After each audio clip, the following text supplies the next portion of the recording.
This is a My Monster Pet puppet. I have sold one of these before in that had a different name. It was a slightly different version.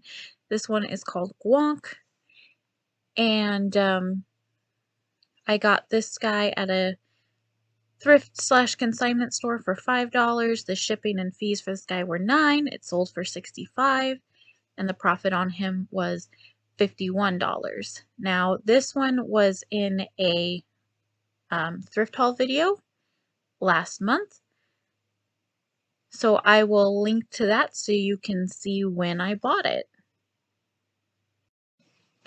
The next thing I sold was the Silvertone Jewelry Lot, so none of it's really silver, it's just silver in color.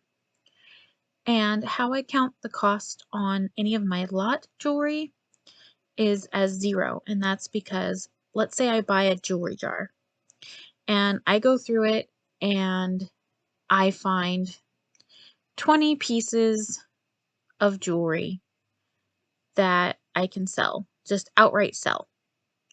So then I'm left with a whole bunch of the jar that's either broken or single earrings or things that are wearable but not necessarily really that great. Like, I could sell them, but maybe for like $5, so there's no real profit there or anything after you take shipping and fees. So what I do is I take all those things that sell by themselves, and then I divide it by the cost of the jar. And that usually ends up being around 25 cents an item. And then I cost all of the other things I take out for witchy boxes, for lots like this one, or for junk lots where I put all the broken things so people can take the beads and remake it. All those I cost out as 0 because I'm not sure if those are going to sell or not, and if they don't sell in a certain amount of time, I just redonate them. So, in just big bags.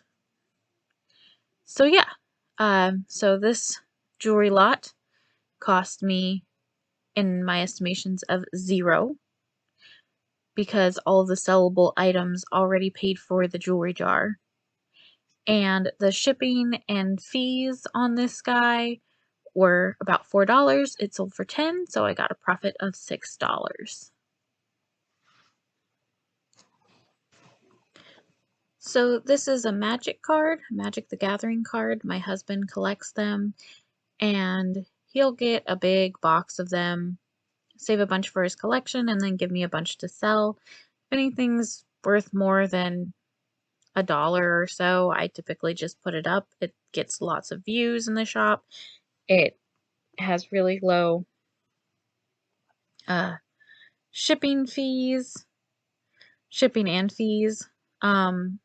so it's not a big deal to sell just one card. And what I do with them when I sell them is I put them in a sleeve, which we have a ton of. My husband will buy sleeves for his decks, and he typically has like 20 extras that he just gives to me, so those are basically free because they're from his collection and they won't match if he keeps them, so he hands them to me.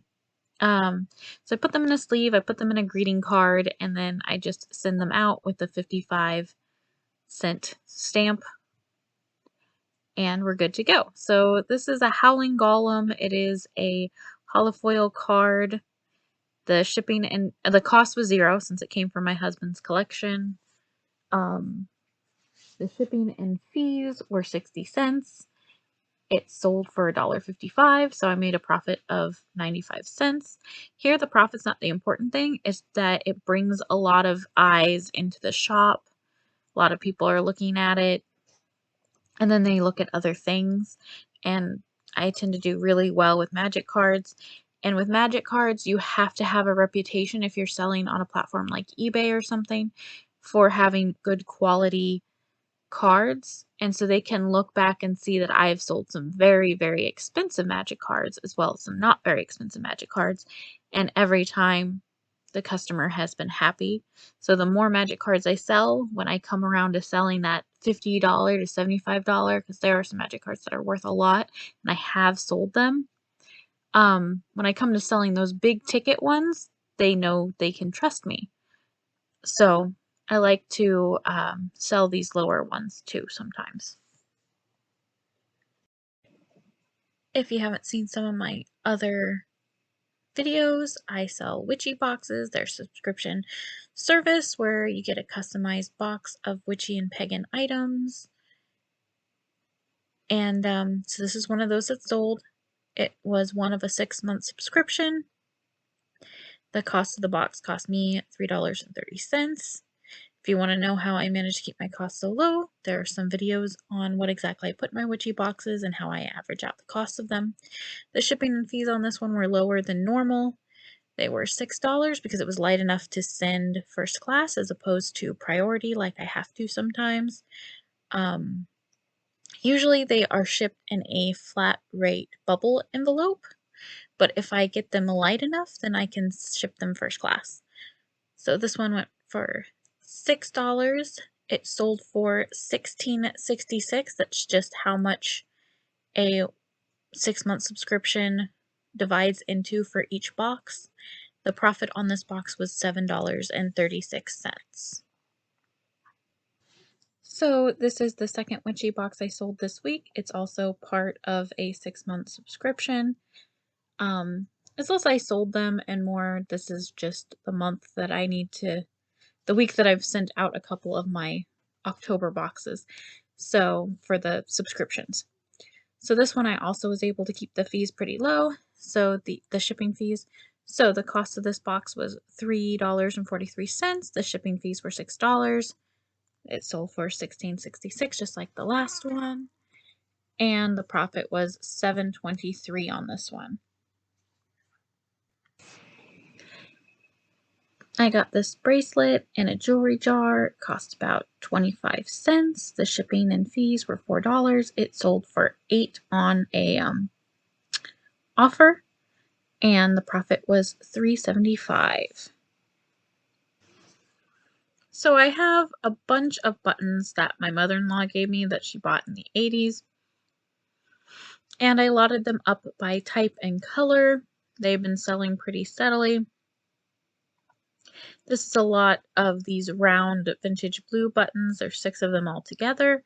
Cost me $0 because they were given to me. The shipping and fees cost $4. It sold for $8, so the profit on these guys is $4.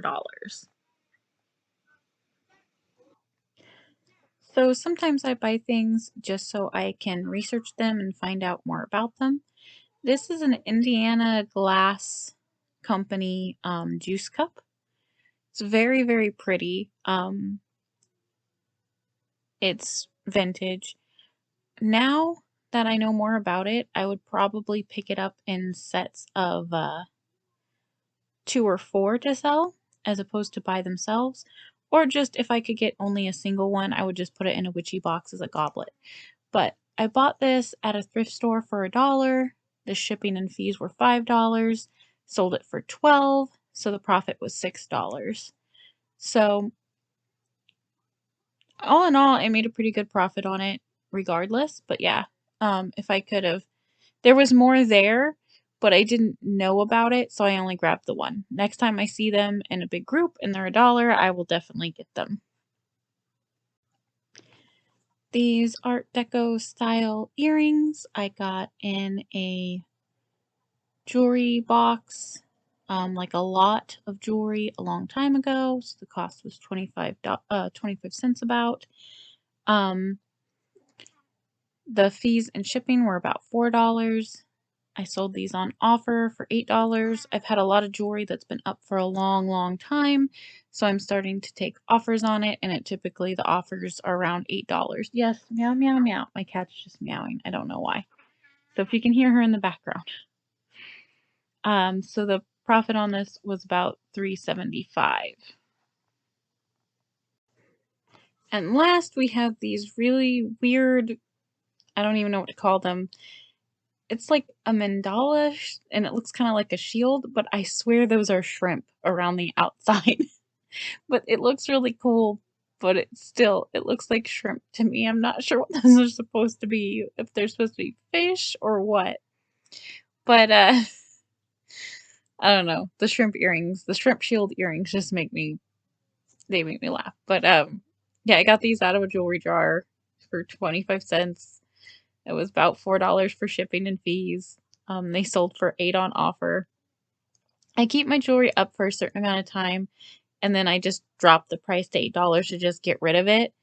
Um, well, I drop the price down to 9, and then typically people make me offers of 8. It's really weird. It always happens this way about every couple months when I'm clearing out my inventory. So I'll have a bunch of things sell for $8. But a lot of it at the beginning when I first list it sells it for the prices I actually asked for. So it's fine. I have way since made my money back on this jewelry jar. Um, yeah, so 375 profit on this one as well.